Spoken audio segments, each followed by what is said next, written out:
அஸ்ஸலாமு அலைக்கும். எல்லாரும் நல்லா இருக்கீங்களா? இன்னைக்கு நம்ம அடிப்படை ஆராய்ச்சி சேனலோட அடுத்த டாபிக் என்னன்னு பார்க்கலாம். இப்போ இருக்கிற சுச்சுவேஷனில் சிலிண்டர் புக் பண்ணோம்னா வேகமாக நமக்கு கிடைக்கவும் மாட்டேங்குது. சிலிண்டர் காசும் அதிகப்படுத்திட்டாங்க இல்லையா? ஸோ இந்த சிலிண்டர் தட்டுப்பாட்டில் எப்படி நம்ம கேஸ் சிலிண்டரை வந்து சேவ் பண்ணுறது, அதாவது அதிக நாள் எப்படி வந்து யூஸ் பண்ணுறது, அதுக்கு என்னென்ன மெத்தட் ஃபாலோ பண்ணுறது அப்படிங்கிறது தான் இன்றைக்கி வீடியோவில் நான் உங்ககிட்ட வந்து சொல்லியிருக்கேன். நம்ம டெய்லி சமைக்கிறோம், ஆனால் அடுப்பை வந்து எப்படி பயன்படுத்துகிறோம் அப்படிங்கிறத வச்சு தான் கேஸ் வந்து எவ்வளோ சீக்கிரமாக காலியாகும் அப்படிங்கிறத வந்து தீர்மானிக்க முடியும். இன்றைக்கி ஸ்டவ் பயன்படுத்தும் முறையில் மட்டுமே கேஸை வந்து சேமிக்க உதவும் ப்ராக்டிக்கல் மற்றும் ஸ்மார்ட்டான 30 டிப்ஸ் வந்து பார்க்கலாம். இது கண்டிப்பாக உங்களுக்கு யூஸ்ஃபுல்லாக இருக்கும். வீடியோ ஸ்கிப் பண்ணாமல் ஃபுல்லாக பாருங்கள். வீடியோ எண்டில் உங்களுக்கு யூஸ்ஃபுல்லாக இருந்துச்சுன்னு தோணுச்சுன்னா நம்ம அடிப்படை ஆராய்ச்சி சேனலை சப்ஸ்கிரைப் பண்ணி சப்போர்ட் பண்ணுங்கள். இப்போ வீடியோ வந்து ஸ்டார்ட் பண்ணிடலாம். இதோட ஹெட்டிங் பார்த்திங்கன்னா, அடுப்பை வந்து சரியாக பயன்படுத்தினா கேஸை வந்து எக்ஸ்ட்ரா வந்து சேமிக்கலாம். இதை நான் ஒரு 4 பார்ட்டாக வந்து பிரிச்சுருக்கேன். அதில் ஃபர்ஸ்ட் பார்ட் பார்த்திங்கன்னா ஃப்ளேம் ஆப்டிமைசேஷன், அதாவது நம்ம ஃப்ளேம் வந்து எப்படி வந்து பார்க்கணும் அப்படிங்கிறது. ஃபஸ்ட்டு பாயிண்ட்டு, எப்போதுமே ப்ளூ ஃப்ளேமில் வந்து இருக்கணும். நம்ம அடுப்பு எரியும் பொழுது அது இருக்கா அப்படின்னு வந்து செக் பண்ணிட்டு வாங்க. ப்ளூ ஃப்ளேமில் எரிஞ்சால் மட்டும்தான் நம்ம அடுப்பு வந்து அந்த பர்னருக்கு எந்த பிரச்சனையும் இல்லை. செகண்ட் பாயிண்ட் பார்த்திங்க அப்படின்னா, எல்லோ ஃப்ளேமில் வந்துடுச்சு அப்படின்னா பர்னர் வந்து நமக்கு சொல்லுது, என்னை க்ளீன் பண்ணு, நான் அழுக்காக இருக்கேன் அப்படின்னு சொல்லிட்டு. ஸோ எல்லோ ஃப்ளேமோ ரெட் ஃப்ளேமோ ஆரஞ்சு ஃப்ளேமோ வந்துச்சு அப்படின்னா பர்னரை கண்டிப்பாக சுத்தம் செஞ்சு வச்சுக்குங்க. இதை அடைப்போடு நம்ம சமைக்கும் பொழுது என்னாகும் அப்படின்னா, ஒன்று நம்ம பாத்திரம் அடி பிடிக்கும், அதாவது கறி பிடிக்கும், இன்னொன்று வந்து கேஸு வேஸ்ட் ஆகும். தேர்ட் பாயிண்ட் பார்த்திங்கன்னா, ஃப்ளேம் வந்து பாத்திரத்தோட அடிப்பகுதியை தாண்டக்கூடாது. ஸோ பெரிய பர்னரில் போய் சின்ன பாத்திரத்தை வச்சிங்கன்னா என்னாகும், தேவையில்லாமல் கேஸ் தான் வந்து வேஸ்ட் ஆகும். அதை மட்டும் பார்த்துக்குங்க. ஃபோர்த் பாயிண்ட் பார்த்திங்கன்னா, ஹை ஃப்ளேமை வந்து தேவையில்லாமல் பயன்படுத்தாதீங்க. நம்மள நிறைய பேர் என்ன பண்ணுவோம், வேகமாக, அதாவது ஹை ஃப்ளேம் வச்சோம்னா வேகமாக வேலை முடிஞ்சிடும்னு வந்து யோசிக்குவோம். ஆனால் அப்படி செய்யும் பொழுது இப்போ ஒரு பொருள் எடுக்கிறோம், திரும்புகிறோம், ஒரு செகண்ட் மறந்துனாலும் அது பேர்ன் ஆயிடும். ஸோ அது நமக்கு கேஸும் வேஸ்ட்டு, ஃபுட்டு வந்து ஸ்பாயில் ஆகும். அதனால் அதை கொஞ்சம் அவாய்ட் பண்ணிங்க. ஃபிஃப்த் பாயிண்ட் வந்து லோ டு மீடியம் ஃப்ளேமை வந்து அதிகமாக பயன்படுத்துங்க. இப்போ குறைவான தீயிலையோ இல்லை வந்து மீடியமான தீயோ வச்சு நம்ம பயன்படுத்தும் பொழுது நம்ம மூடி போட்டு சமைச்சோம் அப்படின்னம்னா குக்கிங்கும் வேகமாக வந்து முடிஞ்சிடும். இன்னொன்று வந்து கேஸும் வந்து நமக்கு சேவ் ஆகும். சிக்ஸ்த் பாயிண்ட் பார்த்திங்கன்னா, குக்கிங் முடியாததுக்கு முன்னாடி ரீஷெடியூல், நான் சரியாக சொல்கிறேன்னு எனக்கு தெரியல, அந்த ஹீட்டை வந்து பயன்படுத்திங்க. அதாவது அந்த டியூப்பில் வந்து கேஸ் இருக்கும் இல்லையா, அதை ஃபுல்லாக வந்து பயன்படுத்திடுங்க. அடுத்த ஹெட்டிங் பார்த்திங்கன்னா, கரெக்ட் வெசல் யூசேஜ். இதை கண்டிப்பாக வந்து உங்கள் கவனத்தில் வந்து வச்சுக்கோங்க. இப்போ இதில் 7th பாயிண்ட் என்னென்னா, ஃப்ளாட் பாட்டம் வெசல்ஸ் வந்து பயன்படுத்துங்க. இப்போ நீங்கள் அடுப்பில் வைக்கிற பாத்திரம் ஃப்ளாட்டாக இருக்கிற மாதிரி பார்த்துக்குங்க. அந்த அடுப்பில் வைக்கிறது வந்து உருண்டையான பாத்திரத்தை கொண்டு போய் வச்சிங்கன்னா என்னாகும் அப்படின்னா, அந்த பாத்திரத்தை தாண்டி தான் நெருப்பு வந்து சுற்றி எரியும். அப்போ நமக்கு என்ன ஆகும், ஒன்று வேகமாக வந்து அந்த சாப்பாடு வந்து அடி பிடிச்சிரும், இன்னொன்று வந்து கேஸ் வந்து வேஸ்ட் ஆகும். ஸோ எப்பயுமே நீங்கள் பாத்திரம் பயன்படுத்துறீங்கன்னா இந்த ஃப்ளாட்டாக இருக்கிற மாதிரி பாத்திரம் வந்து பயன்படுத்துங்க. 8th பாயிண்ட் பார்த்திங்கன்னா, வெசல் சைஸு பர்னர் சைஸுக்கு பொருந்துடும். நான் ஏற்கனவே சொன்ன மாதிரி பெரிய பர்னர் அடுப்பில் கொண்டு போய் சின்ன பாத்திரத்தையும், சின்ன பர்னரில் கொண்டு போய் பெரிய பாத்திரத்தையும் வச்சோம்னா என்னாகும், நமக்கு டைமும் வேஸ்ட்டு, கேஸும் வேஸ்ட்டு. ஸோ எந்த பர்னர் சைஸுக்கு தகுந்த மாதிரி பாத்திரம் வைக்கணுமோ அதை சூஸ் பண்ணி அப்படி வைங்க. 9th பாயிண்ட் பார்த்திங்கன்னா, அடிப்பகுதி வந்து கறிபடியாமல் சுத்தமாக வச்சுருங்க. நம்மள நிறைய பேர் முதல்ல என்ன பண்ணுவோம்னா, அந்த வடை சட்டி பார்த்தோம்னாலே பின்னாடி ஃபுல்லாக கருகருன்னெலாம் இருக்கும். என்கிட்டயும் ஒரு சட்டி அப்படி இருக்குது, கருகருன்னு இருக்கும். அது வந்து என்னென்னா, அது வந்து எக்ஸ்ட்ரா, அந்த கறி வந்து எக்ஸ்ட்ரா ஒரு லேயராகவே வந்து ஃபார்ம் ஆகிருக்கும் அந்த பாத்திரத்தில், எவ்வளோ கழுவுனாலும் போகாது. ஸோ அந்த பாத்திரத்தை வைக்கும்போது அந்த கறியில் போய் அதுக்கப்புறம் தான் சட்டிக்கு வந்து சூடே ஏறும். ஸோ அதில் வந்து நமக்கு கேஸ் வேஸ்ட் ஆகும். ஸோ அந்த மாதிரி அடிப்பகுதியை வந்து கொஞ்சம் கறியெல்லாம் பிடிக்காத மாதிரி பார்த்து சுத்தமாக வந்து வச்சுக்கோங்க. 10th பாயிண்ட்டு, ஈரமான வெசல்ஸை வந்து பயன்படுத்தாதீங்க. நம்ம என்ன பண்ணுவோம், கழுவுன உடனே கொண்டு போய் அடுப்பில் வச்சிங்கன்னா அந்த ஈரம் ஃபுல்லாக அந்த ஹீட் வந்து இதாகணும் இல்லையா, அப்போ நமக்கு வந்து அது வேஸ்ட்டு தான். அதனால் கழுவி காய வச்ச பாத்திரத்தை நீங்கள் யூஸ் பண்ணிங்க அப்படின்னா டக்குன்னு வந்து அது சூடேறிடும்.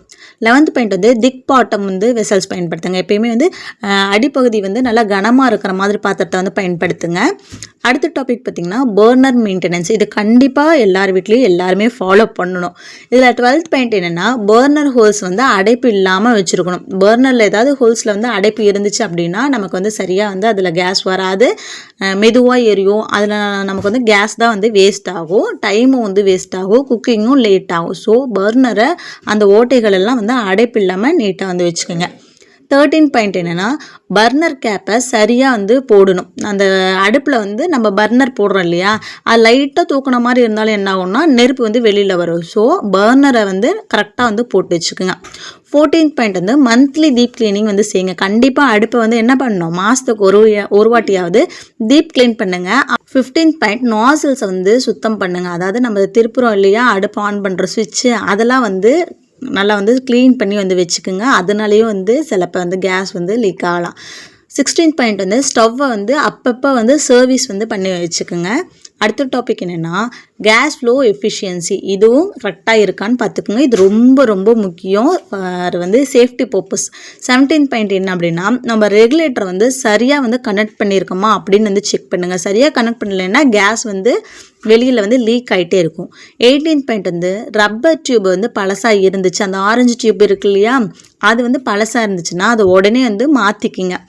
19 பாயிண்ட்டு லீக்கேஜ் வந்து இருக்கா அப்படின்னு சொல்லிட்டு பார்க்கணும். அப்படின்னா அந்த சோப் வாட்டர் இருக்கு இல்லையா, அதை வந்து லீக் ஆகிற பக்கம் லைட்டாக வச்சிங்கன்னா அது வந்து உடனே ட்ரை ஆயிடும்.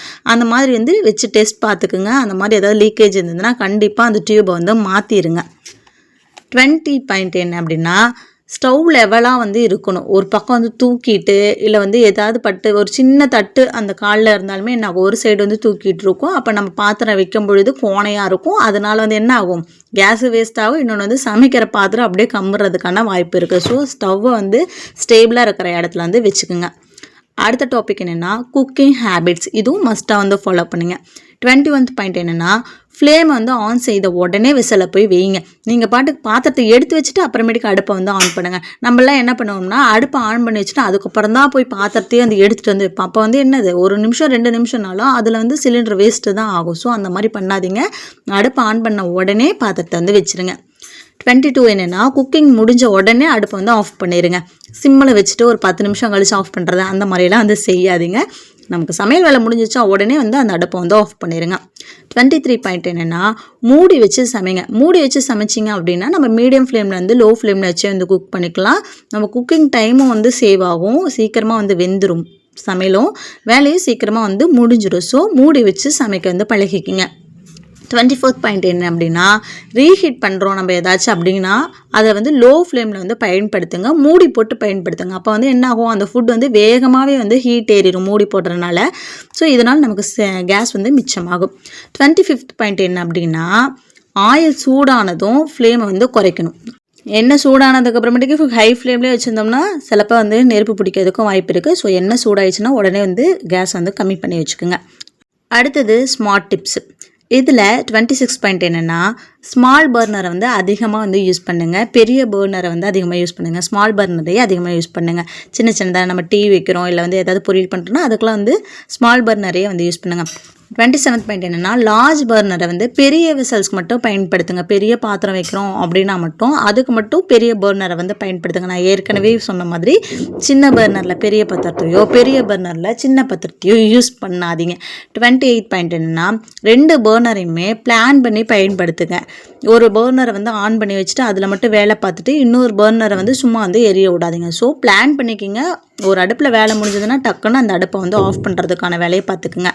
29th பாயிண்ட் என்னென்னா ப்ரீ ஹீட்டிங் வந்து தேவையில்லாமல் செய்யாதீங்க. ஏன்னா ப்ரீ ஹீட்டிங்கில் வந்து நம்ம அடுப்பை வந்து ப்ரீ ஹீட் பண்ணுற ஏதாவது பாத்திரத்தை வச்சு அப்படின்னா வந்து ரொம்ப வந்து டைம் எடுக்கும். ஸோ அந்த மாதிரியெல்லாம் வந்து பண்ணாதீங்க.